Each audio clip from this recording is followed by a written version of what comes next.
ఇండియాలోనే మొదటిగా కరక్కయ్య ద్వారా ఆర్గానిక్ హ్యాండ్ బ్లాక్ ప్రింట్లు అందిస్తున్న ఏకైక స్టోర్ మనో కలంకారీ. నమస్తే, నేను Keshav. Welcome to Suman TV. Andhra Pradesh ఉప ముఖ్యమంత్రి పవన్ కళ్యాణ్ మహారాష్ట్రలో ప్రచార పర్వాన్ని ముగించారు. ఇక మహారాష్ట్రలో ఈరోజు సాయంత్రంతో ఎన్నికల ప్రచారం కూడా ముగుస్తోంది. 20వ తేదీన మహారాష్ట్ర ఓటు వేయడానికి సన్నద్ధమవుతున్నాడు. ఒకవైపు ముఖ్యమంత్రి చంద్రబాబు నాయుడు తన సోదరుడి మరణంతో మహారాష్ట్ర పర్యటనకు కూడా వెళ్ళలేదు. ఇప్పుడు ఒంటిగా తన భుజం పైనే ఎన్డీఏ ప్రచార బాధ్యతల్ని పవన్ కళ్యాణ్ నిర్వహించినటువంటి నేపథ్యంలో అసలు మహారాష్ట్ర ఎన్నికల ప్రచారం ఎలా సాగింది, రిజల్ట్ ఏ విధంగా ఉండొచ్చు, ముఖ్యంగా పవన్ కళ్యాణ్కి అక్కడ లభించిన ఆదరణ పైన సోషల్ మీడియాలో విశేషమైనటువంటి వీడియోస్ వైరల్ అవుతున్నటువంటి పరిస్థితి ఉంది. ఈ అంశం పైన విశ్లేషణ చూద్దాం. మనతో పాటు చంద్ర శ్రీనివాస్ గారు, పొలిటికల్ అనలిస్ట్ ఉన్నారు. చంద్ర శ్రీనివాస్ గారు నమస్కారం. నమస్కారం అండి. పవన్ కళ్యాణ్ గారు ఇద్దరు వెళ్లాల్సింది, సో ఇప్పుడు ఆయన ఒక్కడే భుజాలపైన వేసుకుని ఎన్డీఏ ప్రచార బాధ్యతలు నిర్వహించాడు. ఎందుకంటే తెలంగాణ నుంచి చాలామంది లీడర్స్ వెళ్ళారు, ముఖ్యమంత్రి స్థాయి నుంచి. అంటే బీఆర్ఎస్ పోటీ చేయట్లేదు కాబట్టి నేషనల్ పార్టీ అనుకున్నారు, వాళ్ళు పోటీ చేయట్లేదు కాబట్టి వాళ్ళు దూరంగా ఉన్నారు. కాంగ్రెస్ నుంచి అయితే ముఖ్యమంత్రి నుంచి మంత్రులు మొత్తం కూడా వెళ్ళి ప్రచారం చేశారు. ఆంధ్రప్రదేశ్ నుంచి మాత్రం ఒక్క పవన్ కళ్యాణ్ గారు ఈ బాధ్యత నిర్వర్తించారు. అసలు ఎలా జరిగింది 2 రోజుల పర్యటనలు కానీ, అక్కడ రిసీవ్ చేసుకునేటువంటి విధానం కానీ, పవన్ కళ్యాణ్ గారి ప్రసంగాలు కానీ ఏ విధంగా ఉన్నాయి? మీరు అన్నట్టు బాధ్యత అంతా ఆయన భుజాల మీద వేసుకున్నాడు. బల్లార్పూర్ నిన్న చూస్తే కనుక, అంతకుముందు షోలాపూర్ రోడ్ షో కావచ్చు, మరట్వాడ ప్రాంతం కావచ్చు, నిన్న జరిగిన పూణే కంటోన్మెంట్ కావచ్చు, విశేష ప్రజాదరణ.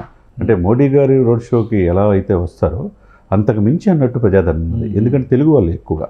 నేను చెప్పిన ఈ ప్లేస్లో బల్లార్పూర్ అయితే ఇది ఈ భారతదేశానికి ఒక పొట్టుకొమ్మలాగా మన మినీ భారతదేశం ఉంటుంది. అనేక భాషలు, అనేక సంస్కృతి, మనకు సమ్మక్క సారక్క, బతుకమ్మ అట్లా అక్కడ ఉంటాయి. అక్కడికి వెళ్ళి 300 సంవత్సరాలు అంటే ఇక్కడ స్థిరపడ్డారు భవన కార్మికులుగా. ఇప్పుడు మహారాష్ట్ర అంతా వీళ్ళు హైదరాబాద్ సంస్థానంలో ఉండేవాళ్ళు, ఒకప్పుడు ఉండేవాళ్ళండి. ఇక్కడ మీరు చెప్పినట్టుగా ఇప్పుడు బలార్షా టేక్ అనేది మన ఇంటికి టేక్ ఏది మంచిదంటే బలార్షా అంట. చివరికి అయోధ్యలో మా 500 సంవత్సరాల కళ అక్కడ ఆ యొక్క దేవాలయానికి కూడా, రాముల వారి దీనికి కూడా తలుపులు బలార్షా నుంచి వెళ్ళి. అటువంటి పరమ పవిత్రమైన ఈ ప్లేస్లో శివాజీ ఒకప్పుడు సామ్రాజ్యం చేసినప్పుడు అనేక దుర్గాలు సాధించాడు. అవి రక్షణ కవచాలుగా దక్షిణ భారతదేశానికి ఉన్నాయి. అటువంటి శివాజీ గడ్డ మీద ఆయన వెళ్ళిన తర్వాత ఆయన మాట్లాడిన తీరు, ఒకవైపు హిందీ, ఒకవైపు మరాఠీ మాట్లాడుతున్నాడు, విశేష ప్రజాదరణ పొందుతున్నాడు. ఎందుకంటే ఒక తెలుగు, మీరు అన్నట్టు ఎంతమంది పోయారు అనేది కాదు, ఎంతమంది ప్రజలు వచ్చారనేది, ఎవరికి వచ్చారనేది ఇక్కడ. ఇప్పుడు ఈయనకి వచ్చిన ప్రజాదరణ ఎవరికి లేరు. ఒకవైపు ఆయన శివాజీ రూపంలో ఫోటోలు పెట్టారు. ఆయన మాట్లాడిన స్పీచ్లు కూడా హిందూ సనాతన సాంప్రదాయం అక్కడ ఎక్కువగా ఆకర్షిస్తున్నాడు. అదేవిధంగా రాముల వారు ఎవరు చేయలేనిది అయోధ్య పునఃప్రతిష్ఠ రాముల వారు చేయగలిగారు. తర్వాత 10 సంవత్సరాల నుంచి ఎటువంటి దాడులు జరగలేదంటే కేవలం మోదీ గారు. ఇది 3వసారి ఆయన ప్రధానమంత్రి దేశానికైతే కాకూడదు అనేక సంఘ విద్రోహ శక్తులని ఒకటైని, కానీ మేము ఆంధ్రప్రదేశ్ అండగా నిలబడ్డాం అన్నాడు. అంటే మేము ఆయన్ని చేసుకున్న 3వసారి హ్యాట్రిక్ అన్నాడు.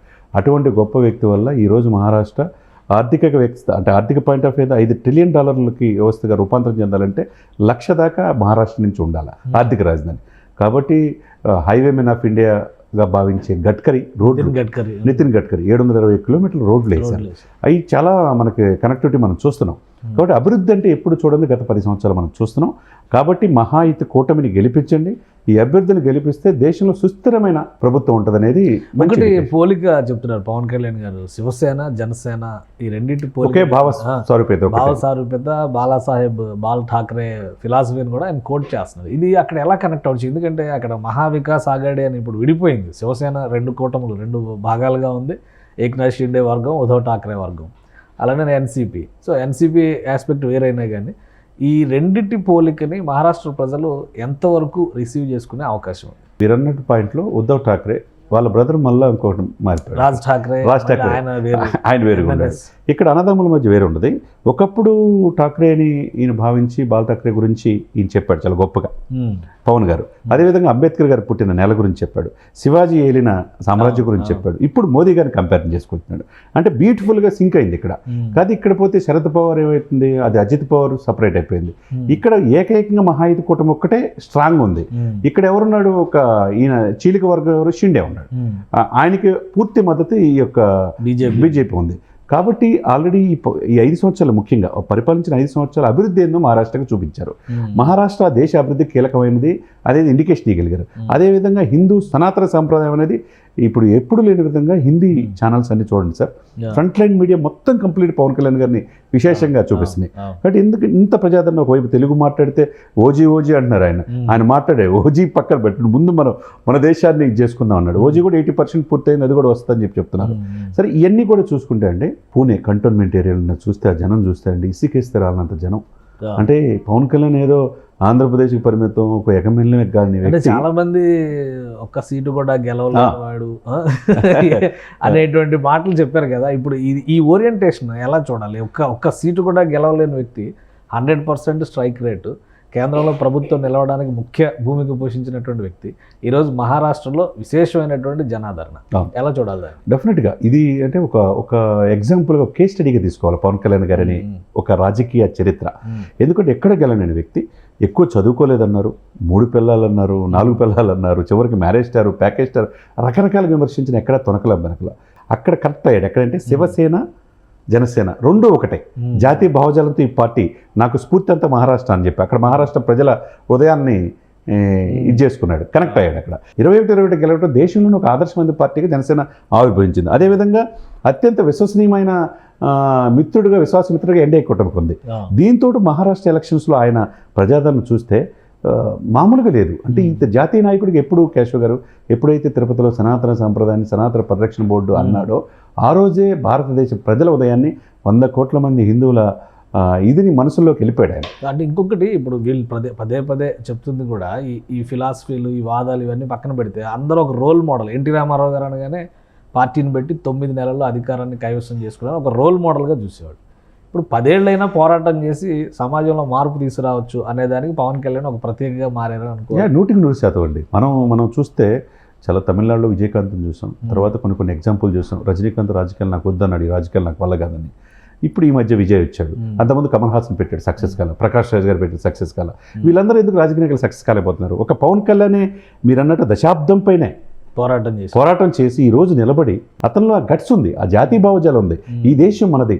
ఉగ్రవాదం, నేను నా కాశీకి వెళ్ళి మా నాన్నగారి అస్థికలు కలపడానికి వెళ్తే అప్పుడు కసబ్ ముంబై మీద దాడులు జరిశాడు.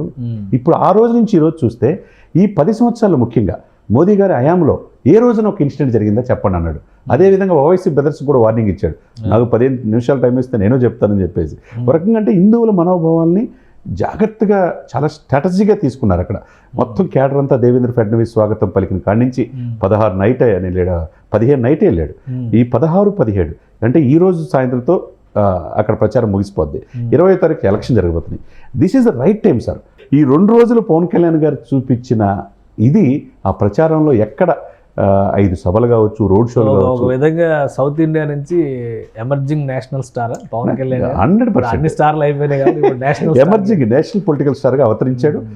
దేశానికి ఒక మార్గం అయితే చూపించగలిగాడు. రైట్. థ్యాంక్ యూ చంద్ర శ్రీనివాస్ గారు. ఇది పవన్ కళ్యాణ్ గారి పర్యటనలో సూపర్ సక్సెస్ అయింది. అలానే జనాదరణ విశేషంగా వచ్చింది. ఈ 2 రోజుల పర్యటనలో ఆయన వెళ్ళిన ప్రతి చోట కూడా ఆయన ఏం చెప్తారనే అంశం పైన ఆసక్తితో ప్రజలు ఎదురు చూశారు. అలానే పవన్ కళ్యాణ్ గారు కూడా మహారాష్ట్రకి సంబంధించినటువంటి మాతృభూమి భావనని, అక్కడ ఉన్నటువంటి ఐడియల్ పర్సనాలిటీస్, ముఖ్యంగా ఛత్రపతి శివాజీ దగ్గర నుంచి అంబేద్కర్ వరకు ఓన్ చేసుకుంటూ బాలాసాహెబ్ ఠాక్రే స్ఫూర్తితో జనసేన ఏ విధంగా ముందుకు వెళ్ళిందో ఆయన వివరించే ప్రయత్నం చేశారు. ఖచ్చితంగా ఆయన మాటకి అక్కడ విలువ పెరిగింది. నేషనల్ లెవెల్లో పొలిటికల్ స్టార్గా అవతరించడానికి కావాల్సిన రోడ్ మ్యాప్ రెడీ అయినట్టుగానే మనం భావించాలని చంద్ర శ్రీనివాస్ గారు విశ్లేషిస్తున్నారు. ఇది స్పెషల్ డిస్కషన్.